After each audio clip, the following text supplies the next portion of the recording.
And according to an article from the Seattle not the best, Times, not the best place to get counseling when you're having mental issues as a church. They're just gonna say, hey, let's replace all that wacko stuff in your brain with God. The book tied to 75,000 disappearances. Now, judging by the fact that my channel is basically dedicated to discussing all kinds of mysteries, today's sponsor is really a natural fit. Dude, not gonna lie, I've actually thought about getting Hunt a Killer before. That looks kind of fun, not gonna lie. It's like a murder mystery box, and it gives you like a bunch of clues, and you have to like figure out the mystery and shit. I'd try it. I'd get it.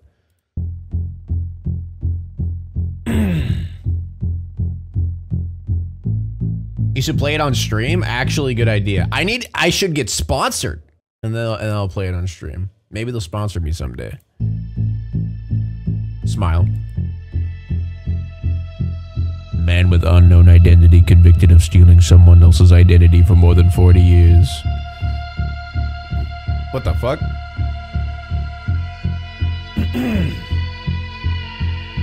Murder victim turns up alive after 31 years after her disappearance. Missing Indianapolis man found living under a dead man's identity 23 years later. Multiple identities for suspect in stylist disappearance raise questions. How did Nassau County suspect get licensed under 5 different names? I gotta turn it down, it's getting loud.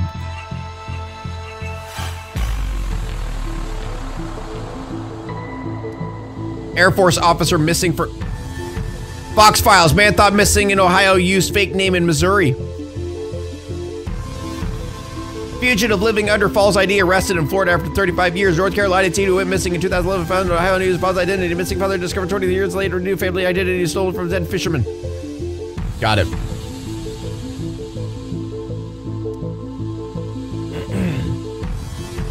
The FBI labeled one book as the cause of over 75,000 disappearances.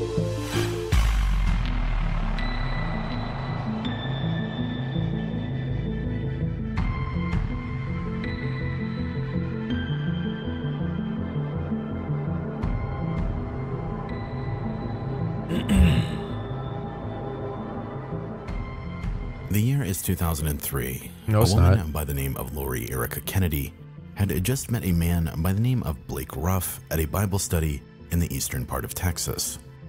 Shortly after, they hit it off, start dating, and that relationship would eventually Subtitles? Okay. lead to a marriage.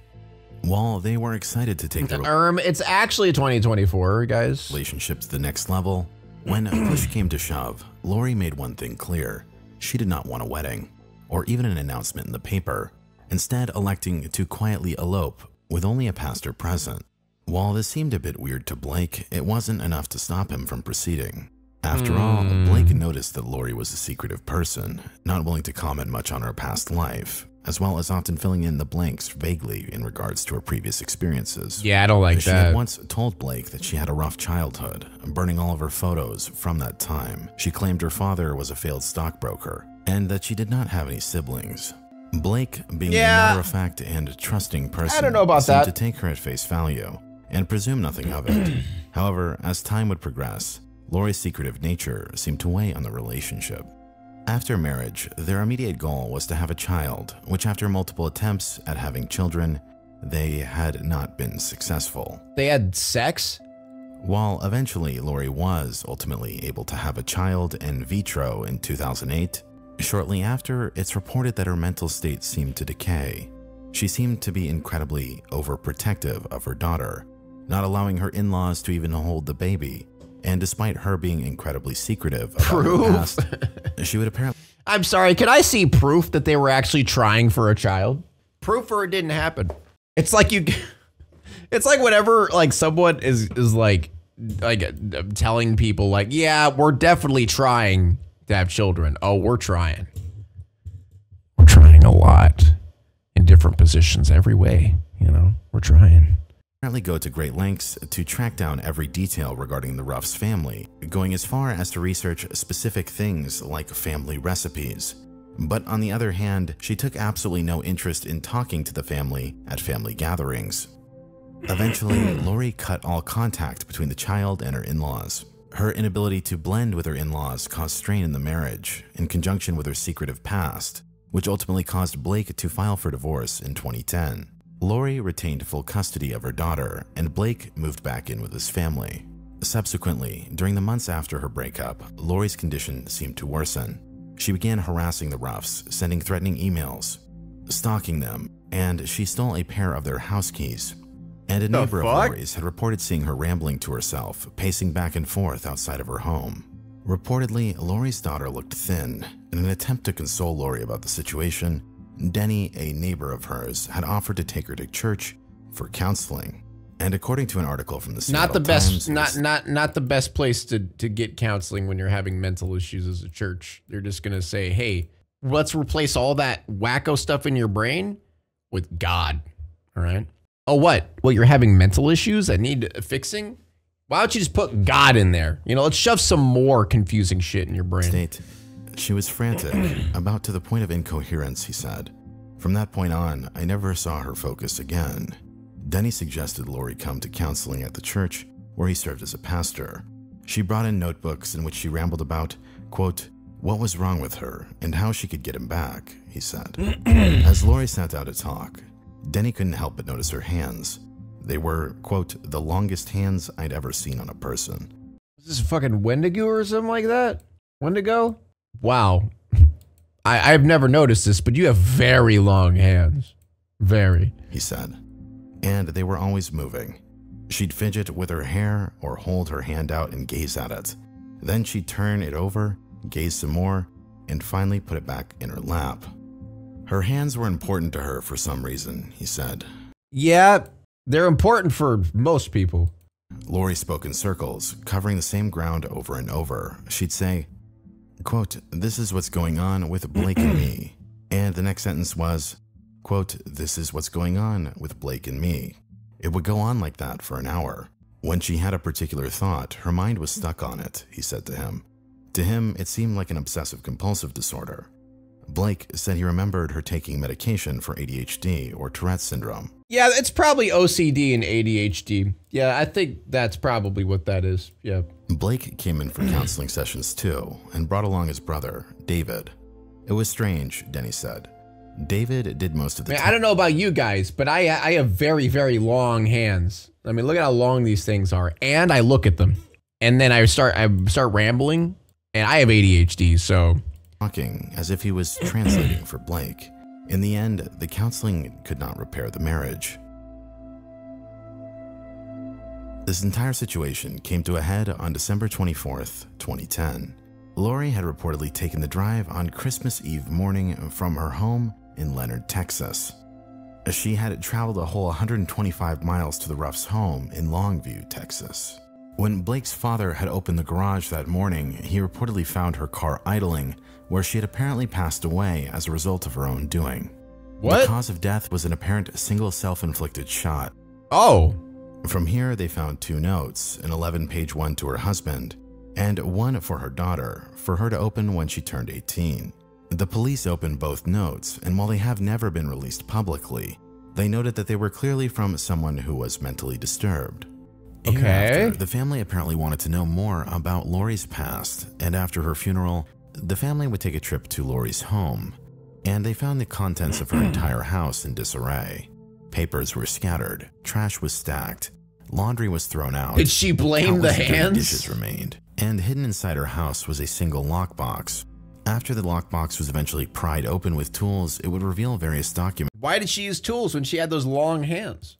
Pertaining to Lori's You could have pried them past. open with her long hands. As it would turn out, she had gone under multiple different names, and inside the box was the birth certificate of one Becky Sue Turner, a 2-year-old infant who had passed away in a house fire. They found various scribblings on her notes, such as things like 402 months, which was believed to be the length of a possible jail sentence. They found the contact information for a disbarred attorney by the name of Ben Perkins in California. He said he had no memory of ever meeting Lori. As they sift further, they found a letter of recommendation from one Roger Steinbeck, printed on stationery from a 5-star hotel in Thailand. This letter of recommendation was completely fabricated. Now, the family quickly sought help from various individuals, including one individual from the Social Security Administration. Nearly every lead was a dead end, however, but they did figure out a couple of things. Investigators learned that Lori had requested a copy of the birth certificate of Becky Sue Turner in 1988, and that same year it was used to obtain a state ID in Idaho.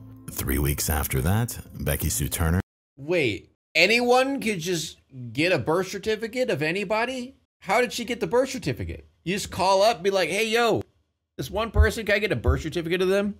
Like, what? That's it? That's all you gotta do? appeared before a judge in Dallas and had her name legally changed They'll need their to social? Lori Erica Kennedy. After changing her name, she then applied for her Social Security card. Subsequently, she'd then get her GED and go on to college, until she'd file for bankruptcy and then graduate. Someone who knew her around these years had claimed that she had worked as an exotic dancer to pay for college. She had apparently graduated the University of Texas with a degree in business administration. And now, as stated previously, investigators had hit a dead end at every turn.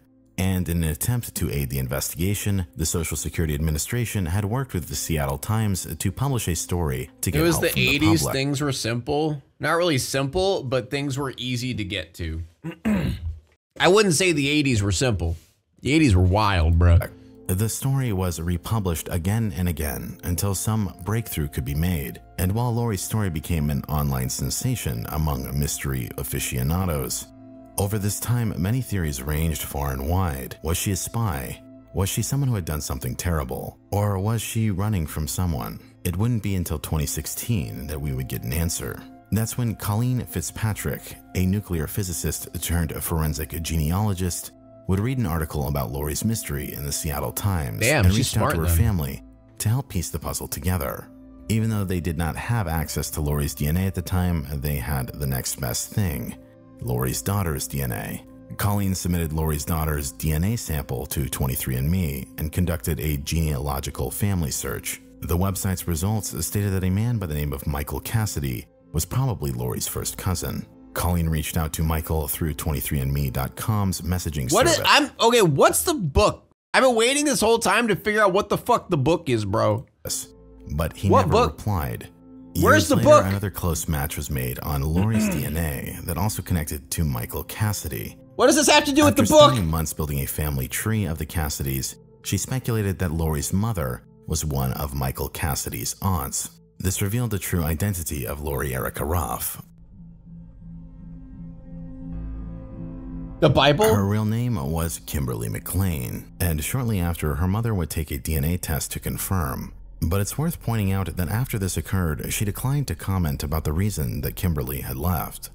Kimberly's uncle was willing to talk a bit more though, and he stated that between the homemade family dinners each night and vacations, that she had a relatively normal suburban childhood. Though by the time her parents divorced in 1986, Kimberly's mother remarried shortly after, where she went on to live with her new stepdad in a different town in Pennsylvania. This is reportedly when the troubles started to happen with Kimberly. Within a year, apparently, she couldn't adjust to the new house and school. And close to her 18th birthday, she had simply left and told her parents to not look for her and assured them that they would never find her as a result of her changing her name twice.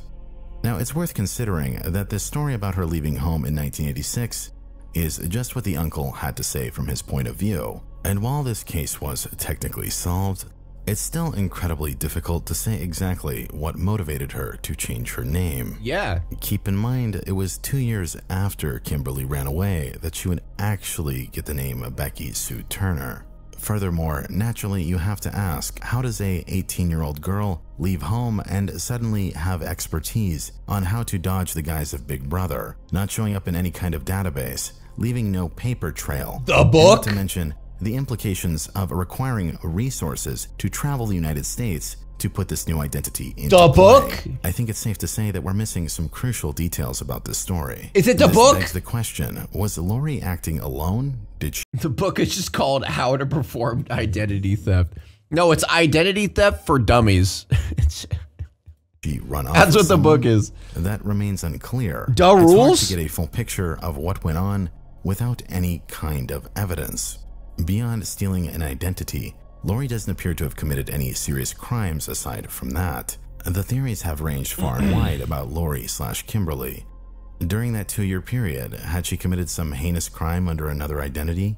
Or was it possible that she was running away from someone or something that she was frightened of? A ghost? Lori was adamant of no public Aliens? announcement being made about her marriage, meaning that her changing her last name would have fallen just slightly farther under the radar. I think it may also be worth considering if the story we're being told by the press is actually the truth, or if the Ruff family was actually being truthful about the actual reasons for the breakup, because one very interesting detail seriously begs that question. On the other hand, what nobody seems to have pointed out is that there are some inconsistencies. According to the Freedom of Information Act request papers pertaining to this Social Security investigation, they appear to have caught the Seattle Times author in a lie, and I want to remind you that the Seattle Times was essentially doing this story for the Social Security investigation. What? Longview Police Department believed that Jane Doe was prepared to harm her in-laws, but when she discovered that they were not home, she took her own life. Assuming that the Ruffs were not home on Christmas Eve morning. But why though? The entire timeline of events that like this doesn't even have to do with identity theft. Like you just are hate your in-laws, I guess. In this Seattle Times article is completely off. Additionally, when this was brought up to the author of the Seattle Times article, who has definitely seen the police report, they would flat out deny this particular detail. But I digress. Because while Lori's case is interesting, it's actually not unique. And while there was some speculation with the original Seattle Times article that Kimberly may have solicited the services of an identity broker, it's only until you look at other stories similar to this one that you start to notice a trend.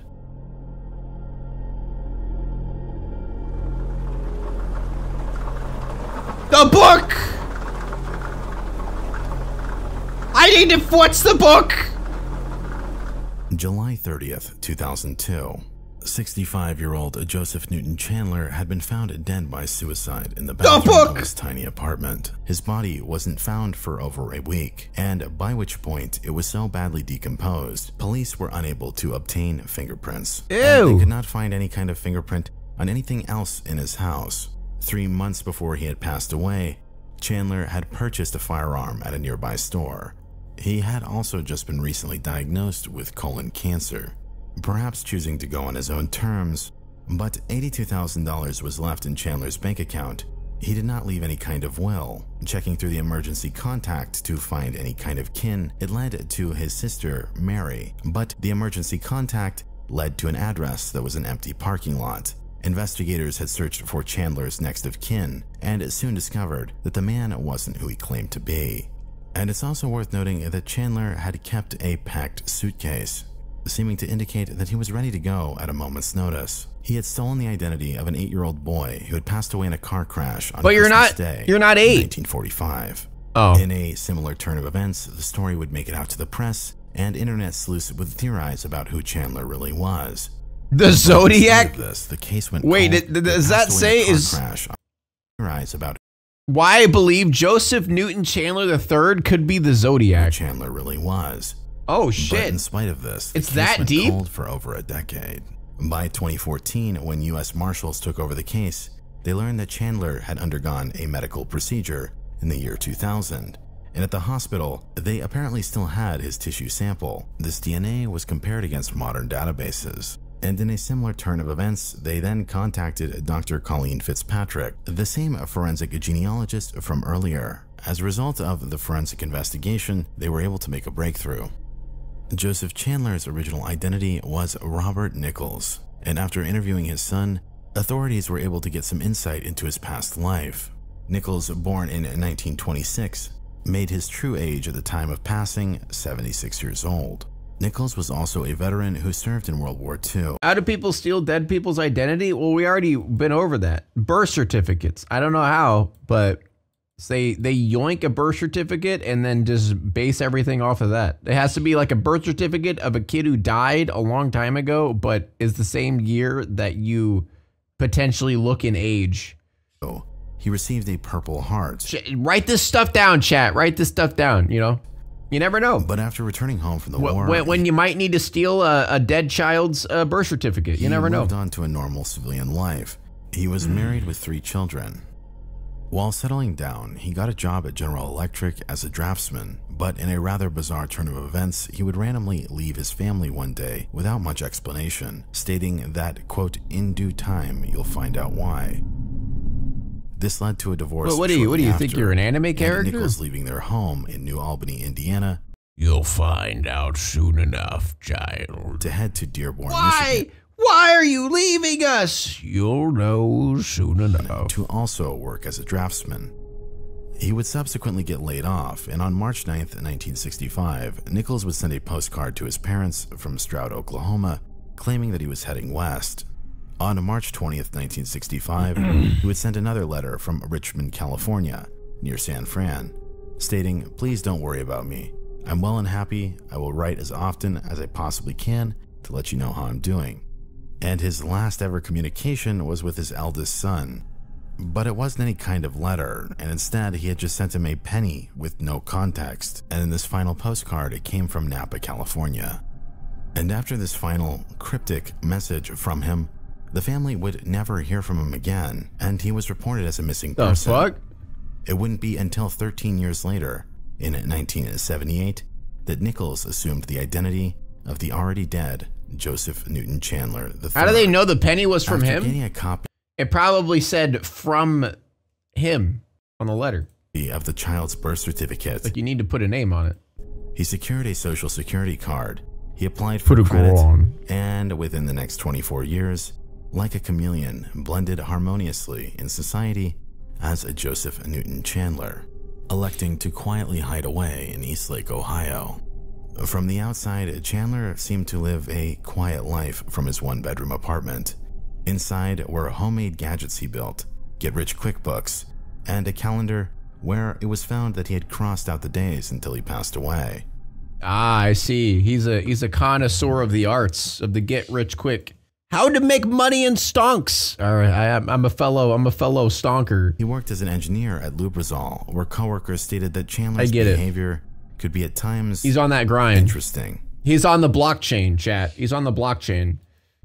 He occasionally told a few coworkers that he was worried about some people that were after him, Was that the book? stating that someone was, quote, getting close. Yeah, that was the book. But he never cared to elaborate further. That's all we care about at this point, chat. According to his medical report in 1989, Chandler had gone to the hospital with a life-threatening injury, and he had claimed that he had gotten injured from being a bit too intimate with his vacuum cleaner. I mean, we've all been there, chat. I mean, come on, we've all been there. Like, sometimes you get a little bit curious, you know?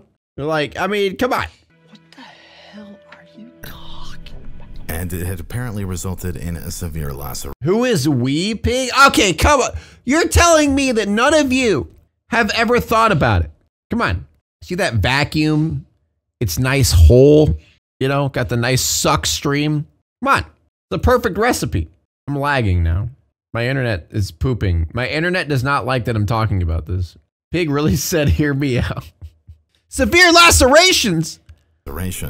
Another coworker recalls that he once drove all the way his to a cock? Noel Bean store 700 miles away, only to return home after there were, quote, no parking spots.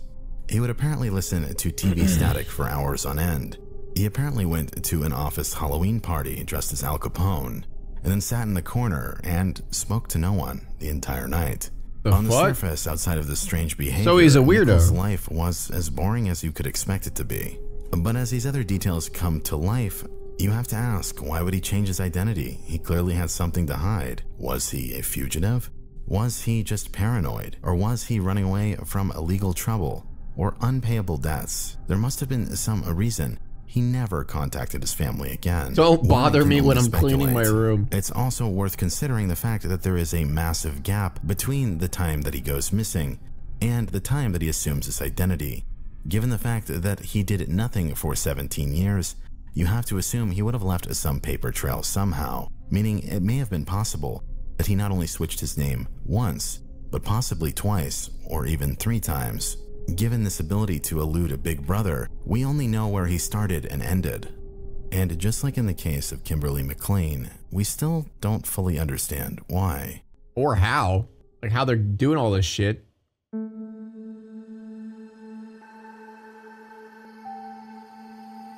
Did Now, nothing if for there's something I should 17 years. How relatable. It's that while Kimberly and Robert's cases are particularly mysterious, they are far from unique. A similar situation took place with a man by the name of Dylan Riebling in 2002, when a friend of his had passed away as the result of a heart attack. The man had stolen the identity of a child who died in 1973, once again a very similar situation. In this particular case, the guy had lived out the rest of his life just a couple of hours away from his family. In February of 2013, a revelation came forth when it was reported that Britain's police force had stolen the identities of some 80 deceased children and issued fake passports in their name for undercover operations. Oh. Another man by the name of John Vincent had escaped a halfway house in Texas in 1986. Then he had been caught impersonating a dead child's identity for over 20 years. Dude, people he had raised two just kids don't like dead children, under man. that name, got married twice, and proceeded to live his life as normal until he got caught. Not respecting dead children. What the heck? Now, whenever there's a discussion on this type of case, Not cool, bro. what often gets overlooked is the method in which these two people had used in order to live under a new name. And while I'm sure many of you are more familiar with traditional identity theft, such as stealing a credit card for fraudulent purchases, in these two particular cases, it's a type of identity theft called ghosting. This is what you would call literal identity theft, where the goal is to steal an identity long term, where you're actually trying to live under that stolen identity. How do I do But this? frankly, I want to say that this video is obviously for educational purposes only. Yeah. I in no way condone you breaking the law. Moreover, Teach me. I should say that this I'm not method going used to. by I just Lori and curious. Chandler in the modern day is completely outdated.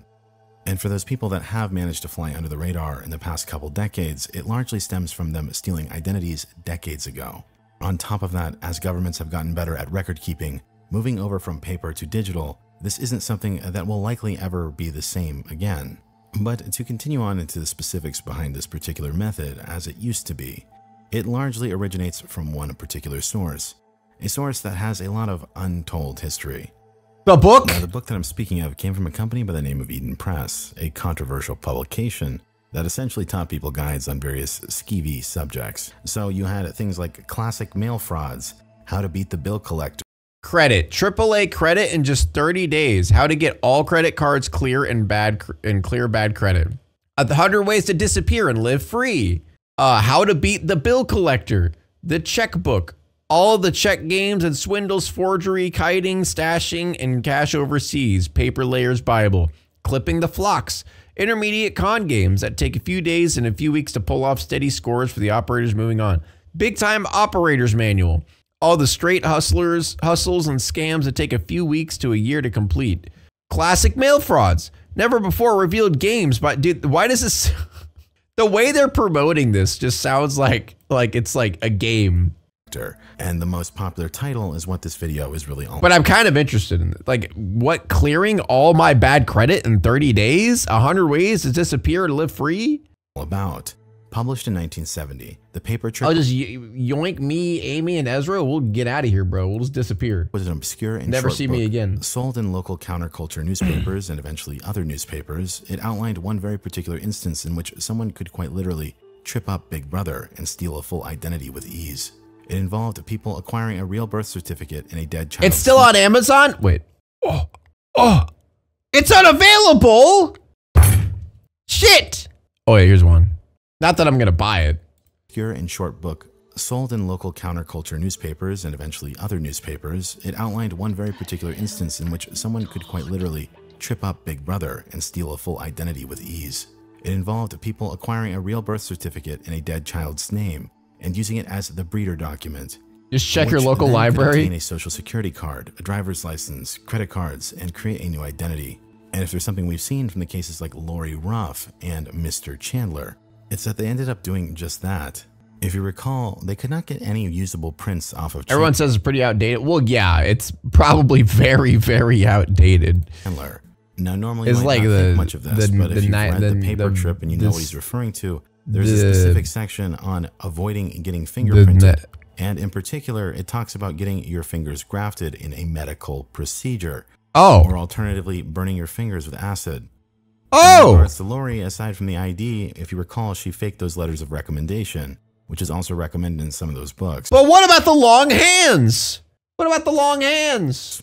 And if you recall the fact that Chandler had a packed bag That is also another bit of advice that comes from the paper trip, as they discuss moving on to the next identity at any given moment. And it's safe to say that if they were practicing all of these things on a regular basis for their primary identity, they were probably doing a whole list of other things for their other identities.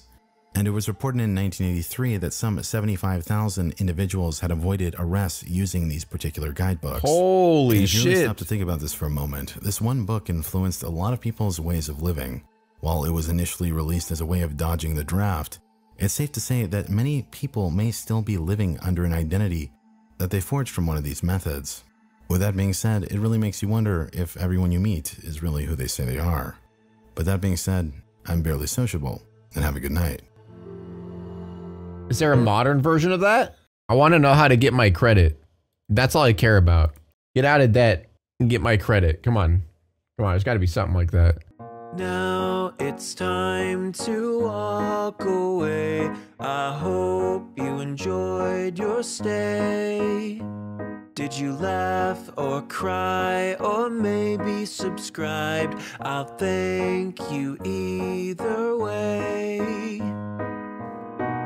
You know I will miss you. I hope you return. Tell your friend or your mother to get me more views, please.